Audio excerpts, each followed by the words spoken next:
Hi students, என்னப்பா இது இப்போ தான் ஸ்கூலை திறந்தீங்க, அதுக்குள்ளே ஃபஸ்ட்டு மிட்டம் டெஸ்ட்டா அப்படின்ற மாதிரி உடனே நமக்கு ஃபஸ்ட்டு மிட்டம் டெஸ்ட்டு வந்துடுச்சு.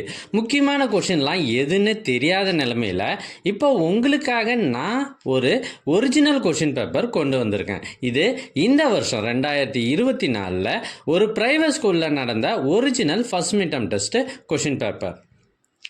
எங்ககிட்ட பல்வேறு மாவட்டங்களில் நடைபெற்ற ஒரிஜினல் கொஷின் பேப்பர்ஸ் நிறையவே இருக்குது. இதெல்லாம் உங்களுக்கு வேண்டுமா? அதுக்கு நீங்கள் செய்ய வேண்டியது, முதல்ல நம்ம சேனலை சப்ஸ்கிரைப் பண்ணுங்கள், அதுக்கப்புறம் கமெண்ட் ஓப்பன் பண்ணுங்கள். ஃபஸ்ட்டு கமெண்ட்டில் உங்களுக்கான லிங்க் இருக்குது. ஒருவேளை இந்த லிங்க் உங்களுடைய வாட்ஸ்அப்புக்கு வரணுன்னா நீங்கள் ஸ்க்ரீனில் தெரிகிற இந்த நம்பருக்கு வாட்ஸ்அப் மெசேஜ் பண்ணுங்கள், உங்களுக்கு கொஷின் பேப்பர் அனுப்பி வைக்கப்படும். தேங்க்யூ.